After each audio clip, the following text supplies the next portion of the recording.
Olá, queridos professores, sejam todos muito bem-vindos ao nosso segundo encontro de orientações formativo-pedagógicas, uma das ações do nosso programa Educa Mais Manaus, da nossa Secretaria Municipal de Educação. Eu sou o professor Bruno Taiguara e hoje nós vamos falar sobre algumas sequências didáticas. E na nossa orientação de hoje, nós vamos falar sobre as sequências didáticas de número 8, 9 e 10 de língua portuguesa. De olho na tela. A sequência didática de número 8 é composta por 6 aulas, sendo uma de diagnóstico, 3 de aprofundamento de habilidades, uma de atividade diferenciada e uma de verificação de aprendizagem. Descrição da sequência didática. Essa sequência didática ela trabalha com habilidades tanto de leitura quanto de análise linguística e semiótica. Dentro do SAEB nós temos aí como habilidades reconhecimento de gêneros textuais, a ideia central, elementos de texto narrativo, variedades linguísticas, efeitos de sentido de verbo de enunciação, uso de sinais de pontuação. Dentro do currículo municipal, nós temos como habilidades 23, 29 e 30, e como objeto do conhecimento, forma de composição de textos. Aqui comigo. Eu quero chamar a atenção para essa sequência didática, dentre as muitas habilidades que ela apresenta, eu quero chamar a atenção para uma, os verbos de enunciação. Por quê? Porque verbo de enunciação é uma habilidade que toca um pouco na gramática normativa, não é uma habilidade tão simples para o aluno do 4º ano. Verbos de enunciação. Como ensinar esse conteúdo nos anos iniciais? Aqui eu trago algumas dicas. Por exemplo, eles introduzem ou anunciam a fala de um personagem, indicam a maneira como algo foi dito, ajudam o leitor a interpretar sentimentos, intenções e emoções e produzem diferentes efeitos de sentido no texto. Aqui comigo. Quando se trabalha com verbos de enunciação, nós temos que tomar muito cuidado, porque o sentido do verbo vai variar de acordo com o texto. Veja, quando eu falo assim, ele contou, então veja que na minha expressão eu estou dando um sentido o quê? De entusiasmo. Agora se eu falo, ele contou, veja como eu já mudei a intenção do texto e deixei o verbo num tom mais sério. Esse efeito de sentido que vai variar de acordo com o texto é que o aluno vai ter que perceber e vai verificar o seguinte, como é que esse verbo é aplicado dentro desse texto e qual é o efeito de sentido que ele produz. Nessa habilidade, eu vou repetir, o aluno não vai ficar conjugando verbos e nem vai ficar dizendo em que tempo o verbo está.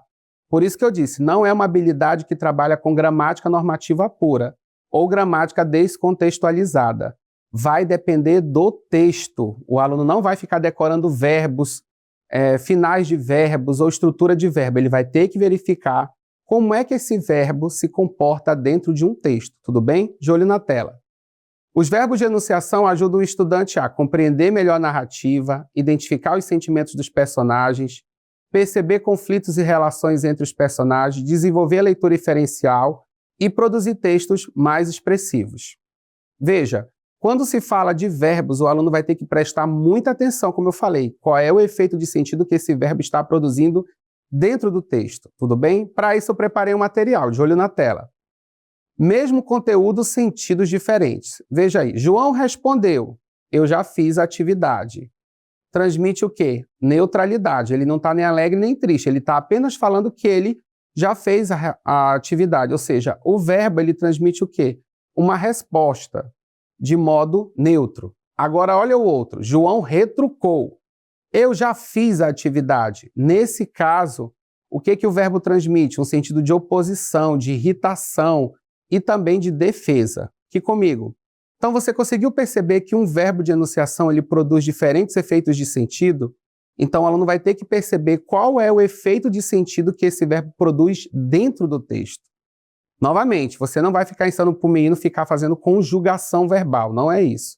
Ele vai ver um verbo de enunciação, aquele momento em que tem um anúncio de alguma coisa que vai acontecer no texto, na história, e tem esse verbo. O que esse verbo produz? Qual é o efeito de sentido que ele está produzindo dentro do texto? Tudo bem? Então eu trago para vocês aqui um item agora. Vamos observar o texto e aí vamos verificar qual é o efeito de sentido que esse verbo vai produzir dentro do texto. Tudo bem? Vamos ao modelo de item, de olho na tela. O aviso de Dobby. Ele saiu do quarto pisando forte. Trêmulo, Harry deixou Dobby sair do armário. Está vendo como é aqui? Perguntou.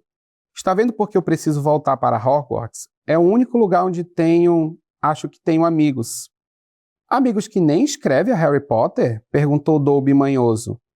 Acho que eles estiveram... Espera aí, disse Harry, amarrando a cara. Como é que você sabe que os meus amigos não têm escrito? Dobby arrastou os pés. Harry Potter não deve se zangar com Dobby. Dobby fez isso para ajudar. Você andou interceptando minhas cartas? Dobby está com elas aqui, meu senhor, respondeu o elfo, saindo de fininho do alcance de Harry. Ele puxou um maço grosso de envelopes dentro da roupa.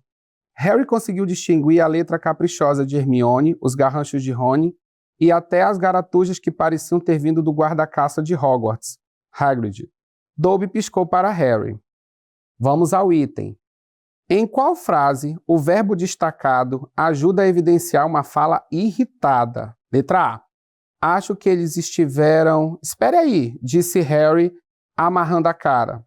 Letra B. Dobby está com elas aqui, meu senhor, respondeu o elfo. Letra C. Trêmulo, Harry deixou Dobby sair do armário. Letra D. Ele saiu do quarto pisando forte. Aqui comigo. Muito bem, vamos fazer o seguinte, vamos fazer uma análise rápida das alternativas e eu coloquei elas na tela para que você possa acompanhar, tudo bem? Vamos começar pelo gabarito, que é a letra A, de olho na tela. Gabarito letra A, o verbo disse, sendo um verbo de enunciação neutro, e a expressão amarrando a cara funciona como uma marca narrativa que revela o quê? A irritação do Harry. Nesse caso, o efeito de sentido não é apenas produzido pelo verbo, mas pela composição entre verbo de enunciação e a descrição da ação do personagem, amarrando a cara. Na letra B, você tem que o verbo respondeu indica apenas que o personagem deu uma resposta de uma pergunta anterior. Não há uma marca textual indicando irritação. Letra C. Trêmulo, Harry deixou Dobby sair do armário. Por que está errada? Porque o verbo deixou não é um verbo de enunciação, ele apenas indica uma ação do personagem e não uma fala. Letra D. Ele saiu do quarto pisando forte. Por que está errada? Porque a expressão pisando forte pode indicar uma irritação, mas nessa frase não existe nenhum verbo de enunciação. O verbo saiu apenas descreve uma ação narrativa. Vamos agora fazer o seguinte, encerramos aí os verbos de enunciação, que são trabalhados na sequência didática número 8, e vamos agora avançar para a sequência didática número 9, de olho na tela. Sequência didática número 9 é composta por 6 aulas, sendo uma de diagnóstico, 3 de aprofundamento, uma de atividade diferenciada e uma de verificação de aprendizagem. Ela também trabalha com o eixo de leitura e análise linguística, e as habilidades são reconhecer textos e seu significado a partir de palavras derivadas pelos seus afixos. Também trabalha com a ideia central, fato e opinião, e reconhecer gêneros textuais. Habilidades do SEM, habilidade 8, 18, 15 e 19, e o objeto do conhecimento é morfologia. Aqui comigo. A sequência didática número 9, ela traz uma habilidade que também trabalha um pouco com a gramática normativa, que também me preocupa, que é o quê? Palavras derivadas a partir dos seus afixos, que envolve prefixo e sufixo. Veja que para o quarto aninho isso não é uma habilidade muito simples, então também nós vamos fazer uma pausa na sequência didática número 9 e eu vou mostrar o que é essa habilidade, tudo bem? De olho na tela. Reconhecer em texto o significado de palavras derivadas a partir dos seus afixos. O que a habilidade avalia? O estudante deve compreender o significado de uma palavra utilizando o contexto do texto. Não é necessário conhecer todas as regras de formação de palavras, e o foco aí é em perceber como o prefixo ou sufixo modifica o sentido de uma palavra. Veja, como eu falei nesse caso, não é necessário que o aluno fique decorando regras de formação de palavras, até porque esse não é um assunto do quarto ano, e nem também o aluno vai ter que ficar decorando um monte de prefixo e sufixo. Novamente, o que o cérebro trabalha? Com efeito de sentido produzido no texto. Então é isso que nós temos que perceber, qual é o efeito de sentido que aquele sufixo ou que aquele prefixo produziu dentro do texto, tudo bem? Conectando com a gramática. Então vamos começar pelos afixos, que são pequenos elementos que nós chamamos de morfemas, que são adicionados ao radical, ou seja, a base da palavra com seu significado principal, para formar uma nova palavra. Elas se dividem em prefixos, quando vem antes do radical, e sufixos, quando vem depois do radical. Veja, vamos ver as palavras com prefixos. São afixos que alteram o sentido original da palavra, geralmente indicando negação, tempo, lugar ou posição. Por exemplo, veja, a palavra desleal. A palavra desleal é formada por quê? Por des, que é um prefixo que indica o quê? Oposição ou negação. Mais o radical, que é o quê? Leal. Ou seja, quando você junta o prefixo com o radical leal, qual é o significado?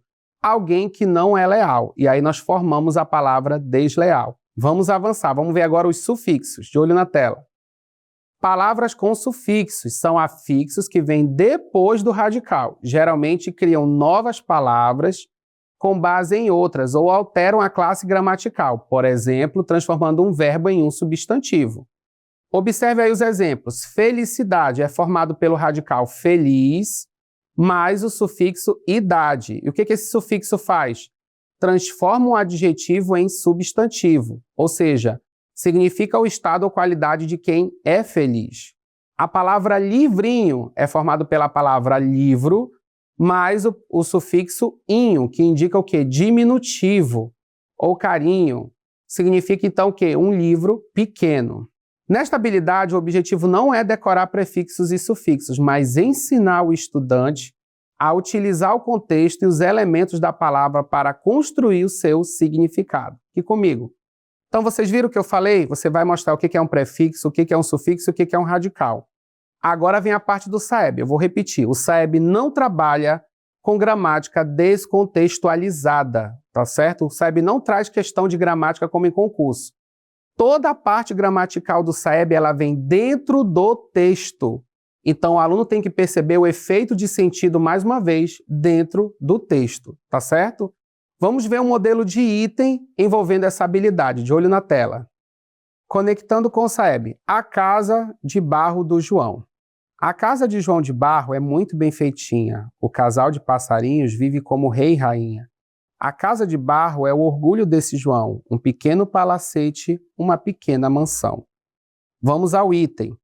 No poema, a palavra feitinha com o sufixo inha sugere que a casa foi feita com carinho, beleza, agilidade, grandeza. Aqui comigo. Muito bem, você verificou o que o comando quer? Ele quer que o aluno verifique qual foi o efeito de sentido produzido pelo sufixo inha dentro do poema, né? Na palavra feitinha.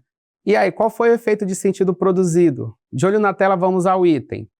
Veja, no verso, é muito bem feitinha, a palavra feitinha é formada pela derivação sufixal, ou seja, radical mais sufixo. Ou seja, pega-se o radical, adiciona o sufixo. Da palavra feita com o acréscimo do sufixo inha. Nesse contexto, o sufixo não indica apenas um tamanho reduzido, mas expressa um valor afetivo, transmitindo a ideia de que a casa foi construída com cuidado, dedicação e carinho. Para responder corretamente, o estudante precisa reconhecer o significado que o afixo assume dentro de um texto e não apenas identificar a formação da palavra. Aqui comigo. Então você verifica o seguinte, que nesse caso, o sufixo inha, quando adicionado ao radical, produz um efeito de quê? De carinho, de cuidado. O João de Barro, ele fez a casa com cuidado, com carinho. E você percebe isso por meio da palavra feitinha, certo? Que é formada por derivação sufixal. Tudo bem? De olho na tela, vamos agora avançar para a sequência didática de número 10. A sequência 10 é composta por 6 aulas, uma de diagnóstico, 3 de aprofundamento de habilidades, uma de atividade diferenciada e uma de verificação de aprendizagem. O conteúdo também é de leitura, análise linguística e semiótica. As habilidades são elementos constitutivos do texto narrativo, elementos constitutivos de gêneros textuais diversos, marcas de organização de textos dramáticos, e é nessa habilidade que eu vou focar aqui a nossa orientação, identificar a variedade linguística de texto e efeito de sentido de verbos de enunciação que acabamos de trabalhar. São habilidades de número 15, 16, 21 e 22. E aí nós vamos ter a formação do leitor literário. Aqui comigo. Então eu trouxe uma pequena introdução para nós começarmos esse trabalho, tudo bem? De olho na tela. Essa habilidade tem como objetivo desenvolver a capacidade de reconhecer como o texto teatral é organizado e quais elementos os caracterizam, diferenciando-se de outros gêneros, como contos, poemas e notícia. O foco não está em interpretar profundamente a história, mas em identificar os elementos de estrutura em relação a esse gênero e verificar como o leitor compreende como ele trata esse texto e a sua representação no palco. Aqui comigo. Então, querido professor, nós vamos trabalhar a questão do texto dramático. E aí o SAEB vai pedir o seguinte, ele vai dar um trecho de um texto dramático para o aluno e vai pedir para que o aluno identifique alguns elementos desse texto dramático. E aí o que nós vamos fazer agora? Nós vamos fazer o seguinte, nós vamos verificar cada elemento desse, uma pequena introdução, para que você possa levar para os alunos do 4º ano, tudo bem? Então, de olho na tela. Conectando com o Saeb. Então, primeiro vamos falar dos diálogos. Os diálogos são compostos pelas falas dos personagens, ok? E essas falas fazem a história avançar, revelam informações e conflito. É por meio dos diálogos dos personagens em que o leitor vai começar a entender qual é o contexto dessa história. Ele vai observar não apenas o cenário, mas ele vai observar a história pelas falas dos personagens. E aí o texto dramático também tem atos e cenas. Cuidado, o ato não é a mesma coisa que uma cena. Veja, um ato ele é maior, são as grandes divisões da peça. É aquele momento em que a cortina se fecha e que você tem um tempo dentro do teatro, vai beber água, vai comprar um lanche e volta. As cenas são o quê? São mudanças de personagem dentro de um tempo ou do espaço. Ou seja, vamos dizer que a peça se passa dentro de um escritório e aí entram personagens e saem personagens. Aí você vai ter o quê? Mudanças de cena. Agora, quando a cortina fecha e aí você tem uma mudança brusca no cenário com outros personagens, aquele tempo, aquela grande pausa, o que você vai ter? Um ato. Sendo que uma peça pode ser produzida em um único ato, com várias cenas ou cenas dentro de cada ato, tudo bem? E o que são essas rubricas? Orientações para o autor para a encenação, indicam gestos, cenários, sons, iluminação e emoções. E um detalhe principal, elas não são lidas pelos personagens. Aqui comigo. Essas indicações cênicas, essas rubricas, vão vir grifadas ou vão vir sublinhadas para que a pessoa que está atuando, lembra, texto dramático é o quê? Encenação, é teatro. Para a pessoa que esteja atuando, saiba como se comportar, tudo bem? De olho na tela. Começamos então com os personagens, eles participam da história, eles desenvolvem as ações e os conflitos, eles possuem características e funções na trama. Por exemplo, aí na imagem que você está vendo na tela, foi uma peça realizada na escola Gilberto Rodrigues, que é uma escola municipal, onde os professores interpretaram o Mágico de Oz. Perceba que cada um está caracterizado, possui uma ação na cena, possui uma diferente roupa, para que o quê? Para que o telespectador consiga diferenciá-los, ok?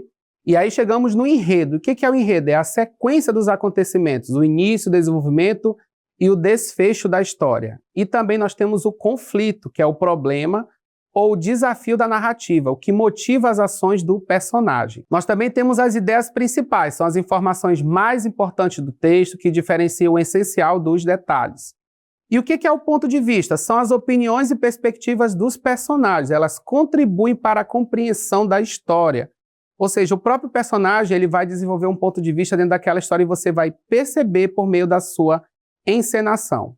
E o que é o universo de referência? É o contexto da narrativa. E aí nós vamos ter o quê? Dentro da peça, qual é o tempo, o espaço, o costume e a cultura que está sendo trabalhada dentro daquela peça. Ou seja, todos esses elementos que eu acabei de falar são elementos do texto dramático e qualquer um deles pode vir por meio de um item no Saeb. Tudo bem? Então o aluno vai ter que reconhecer esses elementos dentro de um texto dramático. Como é que vai ser cobrado isso, professor? Então, eu trouxe um exemplo para vocês de como pode vir um item envolvendo o texto dramático. E nesse item nós vamos cobrar justamente aquilo que eu falei, as rubricas, as didascálias, tudo bem? De olho na tela. Conectando com o Saeb. Vamos aí verificar um trecho de uma peça, Animais Fantásticos e Onde Habitam. Cena 8, interior saguão do banco, minutos depois, dia. Um grande e impressionante saguão de banco, ao centro, atrás de um balcão dourado. Funcionários ocupados no atendimento aos clientes. Verifique que esse trecho da peça está o quê? Sublinhado. Ou seja, nós temos aí uma rubrica, uma indicação cênica. Newt para derrapando na entrada do espaço e procura sua criatura ao redor. Sua vestimenta e seu comportamento o deixam deslocado em meio a nova-iorquinos elegantes vestidos. Funcionário do banco, entre parênteses, desconfiado. Verifique que esse desconfiado é também uma indicação cênica. Posso ajudá-lo, senhor? Newt. Não, só estava esperando. Então verifique que aí nós temos um trecho que está sublinhado na peça, nós temos aí indicações cênicas e nós temos falas de personagem. Vamos verificar o que o item está cobrando. Nesse texto teatral, o trecho sublinhado tem a função de, letra A, descrever os elementos que formam a cena, B, destacar a fala de um personagem presente na cena, C, identificar as ações praticadas pelos personagens na cena. Letra D, reconhecer uma expressão que indica um estado do personagem na cena. Verifique o seguinte, vamos voltar ao texto. Qual é o trecho que está sublinhado? Veja, um grande e impressionante saguão de banco. Ao centro, atrás de um balcão dourado, funcionários ocupados no atendimento aos clientes. Aqui comigo. Então você verifica que esse trecho sublinhado está fazendo o quê? Ele está descrevendo uma parte do cenário. Para quem está lendo a peça, ele descreve como é que está o cenário, né? Ele fala do saguão dourado e fala como os personagens que são os funcionários o que eles têm que estar fazendo nessa cena. Então perceba aí, nós estamos trabalhando o quê? Com a parte do cenário. É uma indicação cênica para o cenário, tudo bem? Vamos ao gabarito. Então o gabarito é a letra A, descrever os elementos que formam a cena. Então o item avalia a habilidade de reconhecer os elementos que constituem o texto dramático. E aí nesse caso nós temos o quê? As rubricas, as indicações cênicas. Nesse caso do trecho, nós temos informações sobre o quê? Como já foi falado, o cenário, o ambiente, a disposição dos elementos em cena, permitindo ao leitor imaginar como será a representação teatral. As rubricas orientam a encenação e não fazem parte das falas do personagem. O trecho destacado, um grande e impressionante saguão, descreve o quê? Como nós falamos, o espaço. Portanto, a sua função é apresentar os elementos que compõem a cena, tornando a correta. Tudo bem? Verifique que aí dentro do item nós também temos elementos que referem-se a outra parte do texto dramático. Vamos voltar aí à questão. Na letra D, você tem o quê? Reconhecer uma expressão que indica um estado do personagem na cena. Quando você volta para o texto, de volta ao texto, você percebe o quê? Funcionário do banco, desconfiado. Aí nesse caso você tem o quê?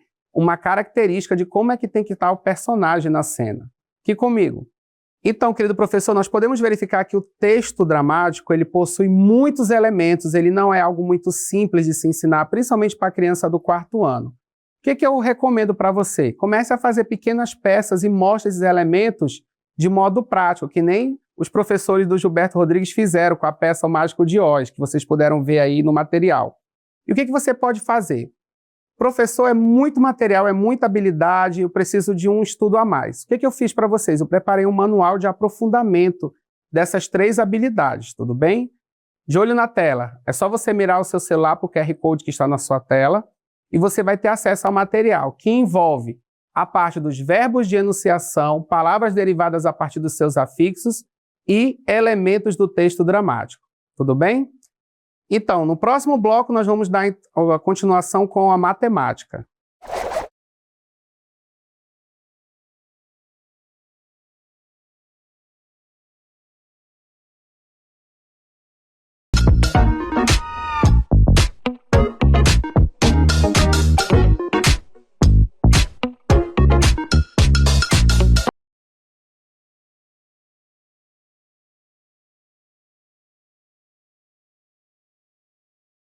Muito bem, professores, estamos de volta agora com o bloco da matemática. Vamos verificar as sequências também de número 8, 9 e 10. Vamos começar pela sequência didática de número 8, de olho na tela. Sequência didática de número 8 é composta por 6 aulas, uma de diagnóstico, 3 de aprofundamento de habilidades, uma de atividade diferenciada e uma de verificação de aprendizagem. Unidade temática, números, habilidades do SEB 5N2.2, resolver problema de multiplicação ou divisão envolvendo números naturais. A 5N1.7, que envolve associar o quociente de uma divisão com resto zero de um número natural de até 6 ordens. E a 5N1.8, que é representar frações menores ou maiores que a unidade. A habilidade do currículo municipal é a habilidade 06 e 07, que envolve a resolução de problemas de multiplicação ou divisão. Aqui comigo. Objeto do conhecimento, multiplicação de números naturais e frações. Aqui comigo. Nessa sequência didática de número 8, ela é uma continuação daquela sequência didática que trabalhava com as ideias de adição e subtração, certo? Agora nós vamos ter as ideias do SAEB que envolvem a resolução de problemas de multiplicação ou divisão. Então essa sequência didática número 8, ela vai trazer todas essas ideias que estão presentes na prova. Tudo bem? Então vamos começar com as ideias de multiplicação e depois nós vamos ver algumas ideias de divisão. Como o tempo é curto, eu trouxe para vocês algumas ideias que podem ser as mais complicadas da multiplicação e da divisão, tudo bem? De olho na tela. as ideias envolvendo a multiplicação. A primeira ideia aí é a configuração retangular. Veja, Morgana decidiu arrumar as cadeiras para uma reunião na escola. Para isso, organizou 7 fileiras, cada uma com 12 cadeiras. Qual foi o total de cadeiras arrumadas por Morgana? E aí nós temos a ideia da configuração retangular, ou seja, seria arrumar as fileiras, que são 7, cada uma com 12 cadeiras. E qual seria o total aí? 12 vezes 7, que é igual a 84. Aqui comigo. Professor, qual é o perigo dessa ideia? É que o problema pode trazer uma parte só dessa configuração. Ele pode trazer uma fileira e o número de cadeiras de uma fileira e vai para o aluno poder perceber isso sozinho na hora da prova, um suporte incompleto. Ou seja, um suporte com apenas uma fileira, né, cheia, por exemplo, com as 12, e ele vai indicar aqui do lado apenas as 7. Ou ele pode trazer apenas em forma de problema direto, e o aluno tem que perceber que é um problema de configuração retangular, ou seja, ele tem que perceber essa ideia dentro do problema. Por isso que essa é uma ideia que nós temos que tomar muito cuidado, tudo bem? A outra ideia que eu recomendo tomar cuidado é a da proporcionalidade. Por quê? De olho na tela. Nem sempre a proporcionalidade vai trazer um problema envolvendo dobro, triplo ou quádruplo. Perceba aí esse tipo de problema. Maria fez um desenho com as seguintes medidas. Então perceba que tem um desenho aí de uma coruja que tem 20 centímetros de largura por 40 de comprimento. Porém, sua professora pediu para que ela aumentasse o desenho de modo proporcional. Após o aumento, o desenho ficou com a largura de 40 centímetros. Qual deve ser o tamanho do comprimento do desenho? Aqui comigo.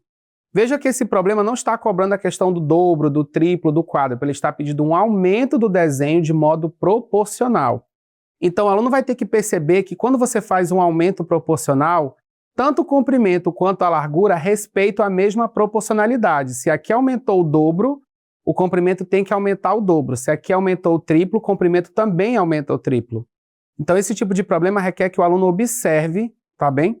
Qual foi essa medida usada na proporção? Vamos verificar a resolução de olho na tela. Então, verifique, se o desenho tinha 20 centímetros de largura, e ele aumentou para 40, significa que o comprimento também tem que aumentar na mesma proporção. Ou seja, eu vou pegar 40 e multiplicar por 2, que vai dar quanto? 80.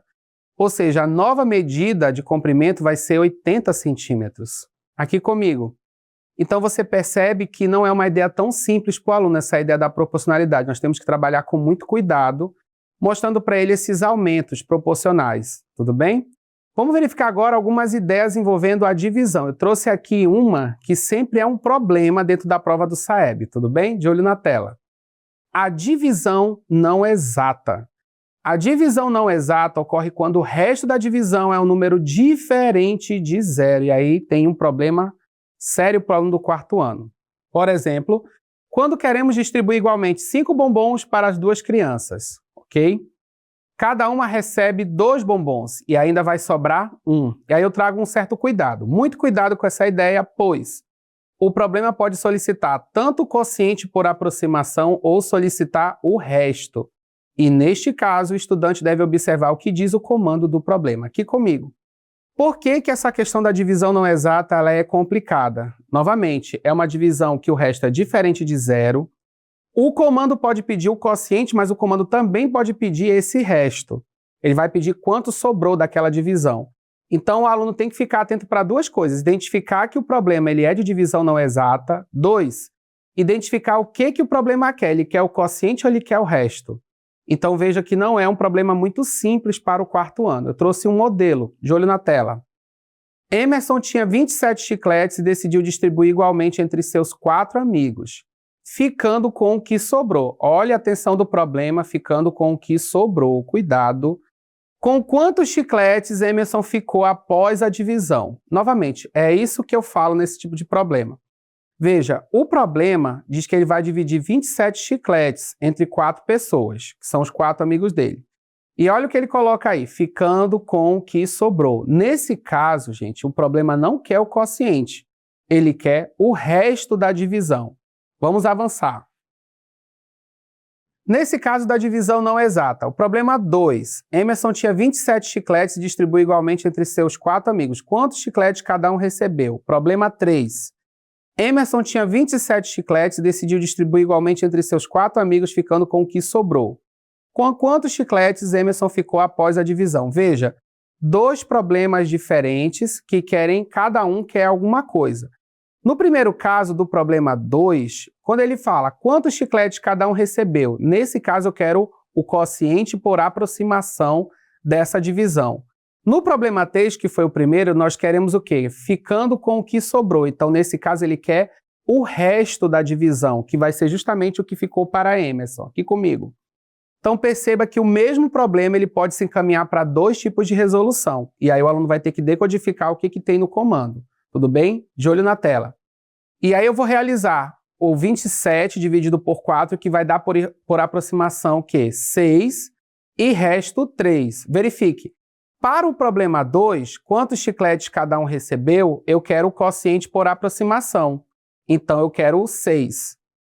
E no caso do problema 3, ele pergunta o seguinte, quantos Emerson ficou após a divisão? Eu quero o resto. Então, no problema 3, eu vou solicitar o resto. Então, novamente, o aluno tem que ficar atento ao comando do item. Aqui comigo.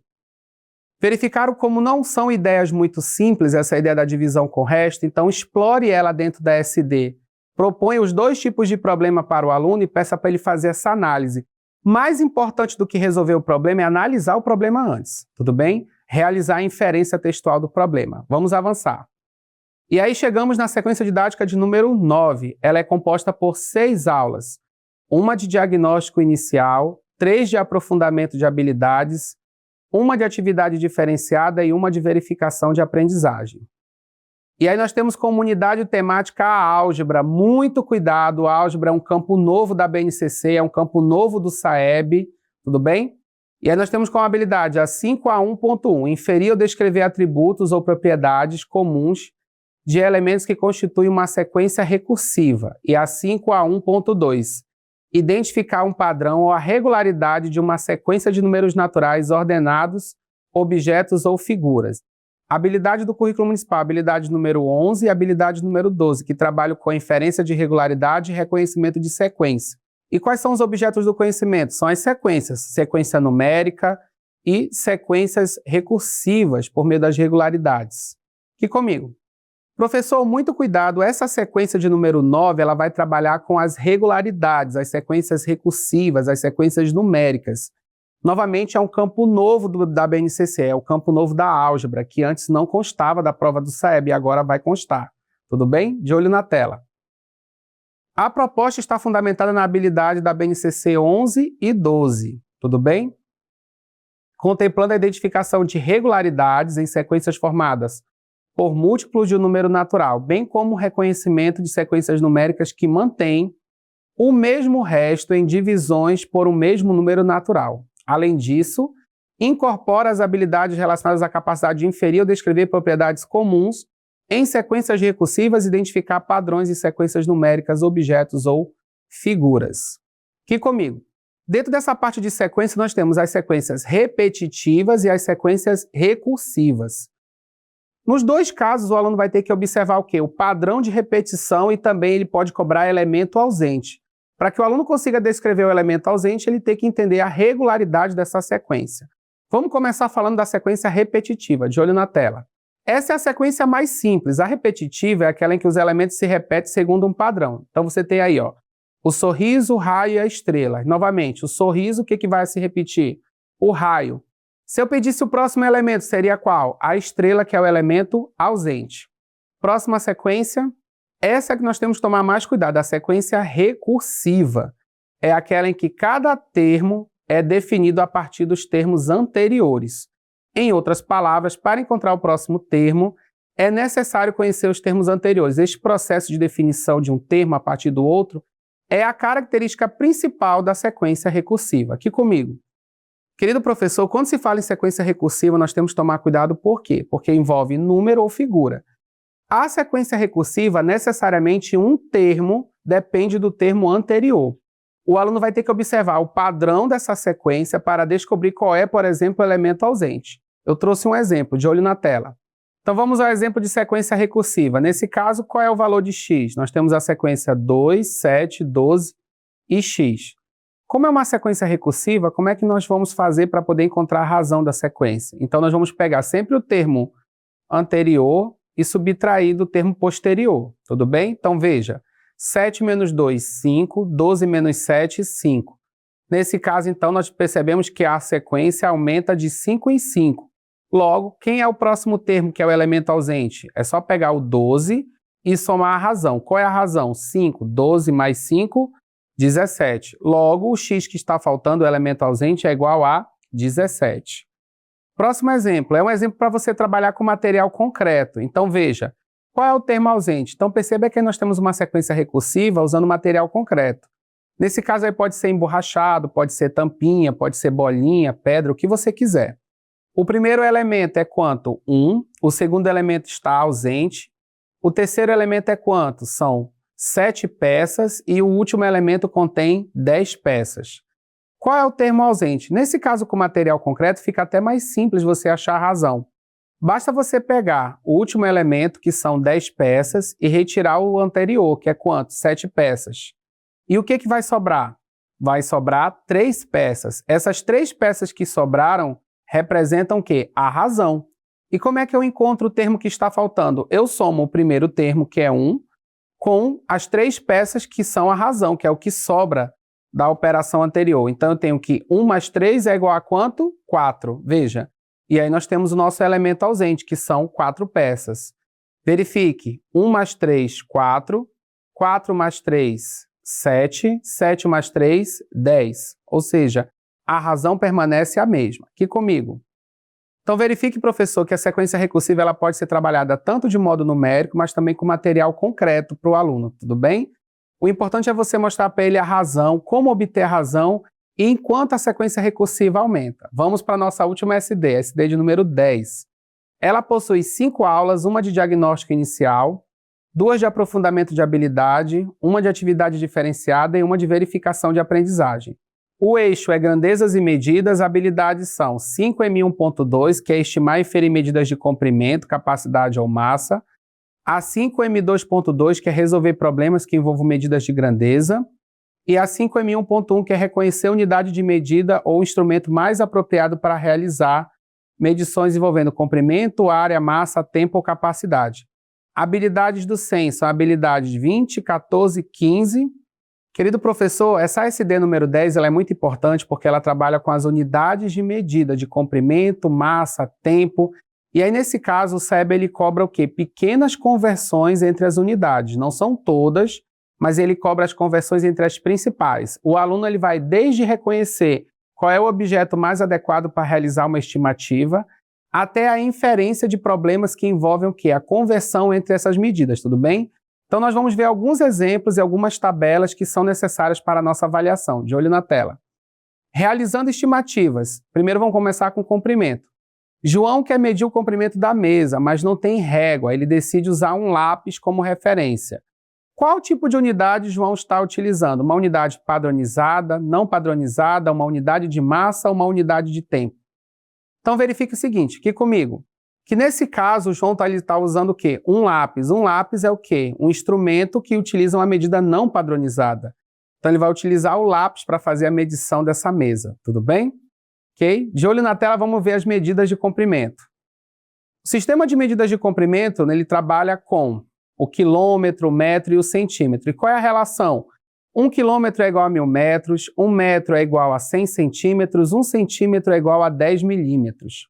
Então, vamos começar com sistemas de medidas de comprimento. Qual é a estratégia-chave, a regra prática? Para as unidades menores para as maiores, nós vamos dividir. Das maiores para menores, nós vamos multiplicar. E qual é a relação? Nós temos aí uma pequena tabela, que são as principais. 1 quilômetro é igual a 1000 metros, 1 metro é igual a 100 centímetros, 1 centímetro é igual a 10 milímetros. E por que eu coloquei essa tabela aí que consta na SD? Para que você comece a fazer pequenas conversões. Por exemplo, converter 2 metros em centímetros. Como 1 metro é igual a 100 centímetros, basta você pegar o 2 metros e multiplicar por quanto? Por 100. Logo, 2 metros é igual a 200 centímetros. Aqui comigo. Então, verificamos aí primeiramente o comprimento e aí as principais unidades envolvendo o comprimento, tudo bem? Vamos agora para as unidades de massa, de olho na tela. A regra é a mesma, do maior para o menor você multiplica, do menor para o maior você divide. Qual é a relação? 1 quilograma é igual a 1.000 gramas e 1 grama é igual ao quê? 1.000 miligramas. Exemplo, converter 2 quilos em gramas. Então, nesse caso, nós temos 2. Como eu quero converter de quilograma para grama, qual é a relação que eu uso? Que 1 quilo é igual a 1.000 gramas. Então, eu vou pegar 2 e vou multiplicar por quanto? Por 1.000. Nesse caso, eu tenho 2.000 gramas. Aqui comigo. Então, perceba o seguinte, que todas as medidas possuem tabelas de conversão entre as medidas principais. E é isso que nós vamos utilizar. Para o quarto ano, ele não cobra todas as unidades, ele cobra algumas, tudo bem? Vamos verificar um item. Quantos quilogramas há em 3.000 gramas? Então, veja, eu tenho uma medida menor, que é grama, e eu tenho que ir para a medida maior, que é quilograma. Lembre-se que 1 quilograma é igual a 1.000 gramas. Como eu quero descobrir quantos quilogramas há em 3.000 gramas, o que eu faço? Eu faço a divisão de 3.000 por 1.000. Então, nesse caso, 3.000 dividido por 1.000 é igual a quanto? 3 quilogramas. Aqui comigo. Então, verifique que aí, tanto o comprimento, quanto massa, quanto a tabela de litro, nós vamos ter as principais. Para o quarto e para o quinto ano, o SEB ele vai cobrar apenas as principais, não todas, tudo bem? Dica de livro, de olho na tela, Minha Mão é uma Régua. Esse livro ele conta a história de uma menininha muito esperta que está crescendo e precisa de roupas maiores. Esse livro é bem interessante porque a personagem ao longo do livro, ela vai começar a usar a própria mão e o corpo como régua para medir objetos, desde a roupa até partes da casa. Aqui comigo. Esse livro ele é bem especial porque ele vai mostrar para o aluno como trabalhar essas unidades de medida na própria casa dele. Então a personagem ela usa a mão, o pé, o corpo, tudo ela utiliza para fazer medições. E ela começa a trabalhar as unidades de grandeza de medida de modo divertido. Ou seja, esse livro tem atividades que podem lhe ajudar a trabalhar com esse sistema de unidades de comprimento, grandeza, massa, tudo bem? Então vamos encerrando as nossas orientações formativas de hoje, mas ainda tem um recado. Para o terceiro bimestre estão previstas as sequências didáticas de número 8, 9, 10 e 11, tanto de língua portuguesa quanto de matemática. Destacamos que a sequência didática de número 11 é uma sequência de retroalimentação. Isso significa que ela foi elaborada como uma proposta de intervenção pedagógica com foco no fortalecimento das aprendizagens e na superação das dificuldades que foram identificadas ao longo do processo de ensino. Em breve, essa sequência estará disponível no Drive para que vocês possam acessá-la e desenvolver com as turmas. Destacamos que essas sequências estão aliadas ao currículo municipal 100, pareadas com as habilidades do SEB de 2021. Chegamos ao final do nosso segundo encontro de orientações formativo-pedagógicas, uma das ações do programa Educa Mais Manaus. E até o próximo encontro.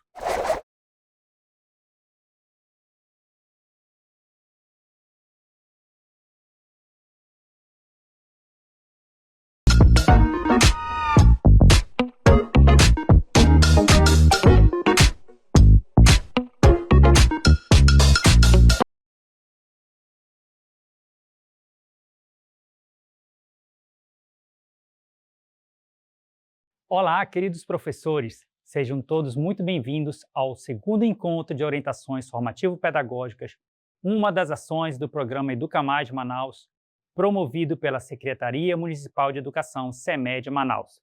Esse encontro tem como objetivo implementar ações que contribuam para a melhoria da proficiência dos estudantes e fortaleçam as práticas pedagógicas dos professores.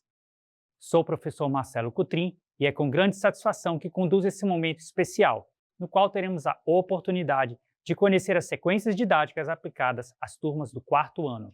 Para o terceiro bimestre, no componente curricular de Ciências da Natureza, estão previstas as seguintes sequências didáticas, número 5 e número 6. A de número 6 constitui uma sequência didática retroalimentada. Dessa forma, configura-se como uma sequência didática de intervenção pedagógica com foco no fortalecimento das aprendizagens e na superação das dificuldades identificadas, que logo estará disponível no Drive para o seu desenvolvimento. Agora, vamos conhecer a sequência didática de número 5. Lembrando que as sequências didáticas têm como principal objetivo favorecer a articulação das atividades de ensino, contribuindo para a consolidação e ampliação das aprendizagens, conceitos e procedimentos pelos estudantes. Além disso, visam oferecer aos professores novas estratégias didáticas, fortalecendo e potencializando suas práticas em sala de aula. A SD5 está focada na unidade temática de evolução e diversidade da vida, também nas habilidades do currículo escolar municipal, pareadas com as habilidades da Matriz SAEB 2021. Vamos juntos explorar essa sequência didática. Na sequência didática 5 aqui nós temos então a aula de número 1, que nós iremos fazer um diagnóstico inicial. Temos a aula de número 2, onde teremos o aprofundamento das habilidades, assim como também na aula 3.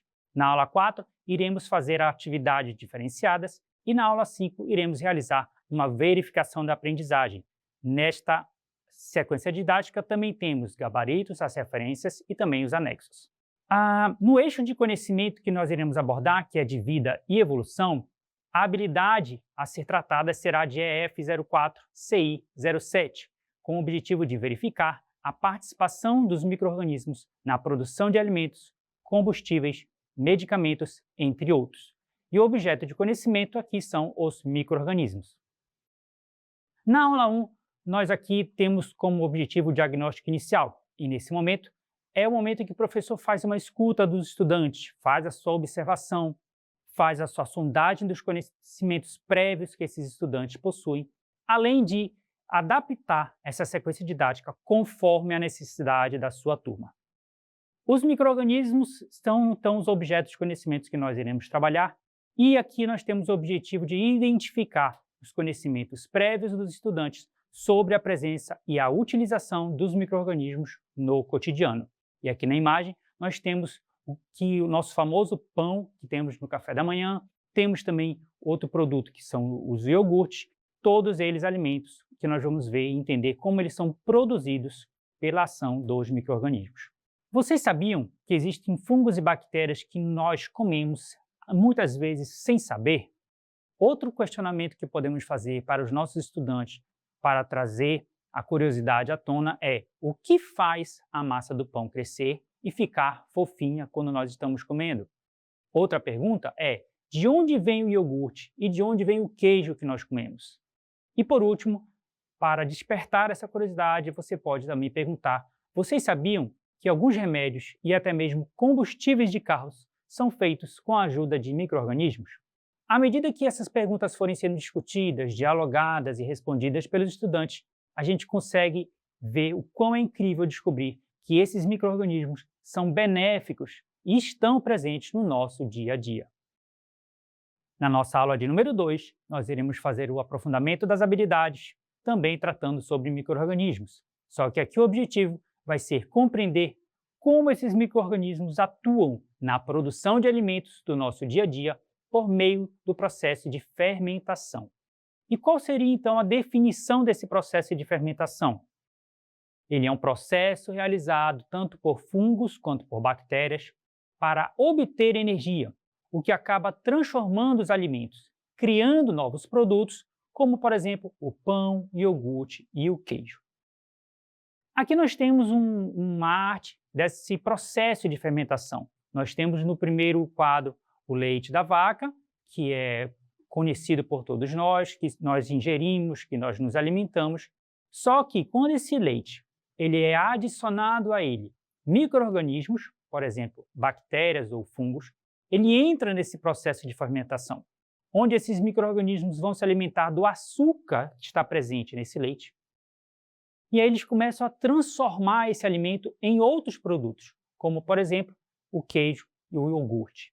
E nesse momento, professor, você pode fazer essa pergunta para o estudante. Você sabia que o pão, o queijo e o iogurte que nós comemos só existem por causa dos fungos e das bactérias? E à medida que esse aluno for respondendo isso, à medida que você for dialogando isso com o estudante, ele vai entender e vai compreender que sem a presença desses micro-organismos, nós não teríamos esses produtos. E para fortalecer todo esse conhecimento dessa aula de hoje, você pode fazer essas 4 principais perguntas para o estudante. Cite 2 alimentos que você gosta e que são produzidos com a ajuda de micro-organismos.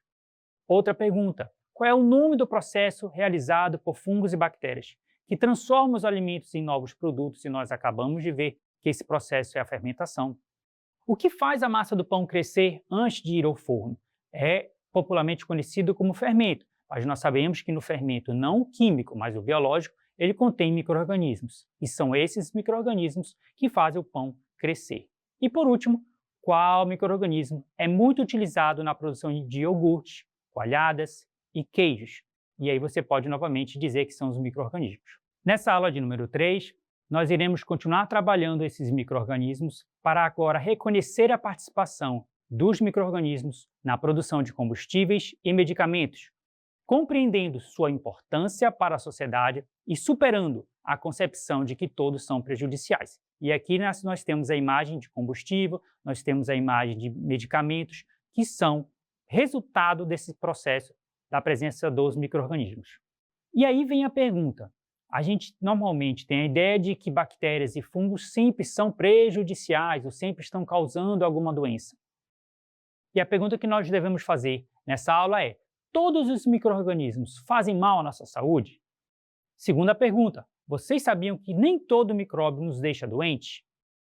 Com a resposta dessas perguntas, nós iremos então agora para a compreensão de que os medicamentos que nós temos hoje em dia, por exemplo, a penicilina, ela é um produto oriundo, ela é um produto que foi produzido a partir de bactérias, tá? E é o caso dessa penicilina, que é o primeiro antibiótico que foi descoberto pela ciência, um remédio muito importante que salva milhares de vidas até os dias de hoje.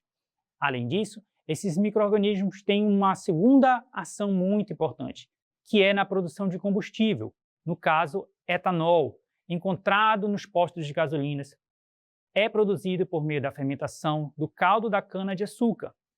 Então, fungos microscópicos, chamados de leveduras, transformam o açúcar da cana em álcool combustível.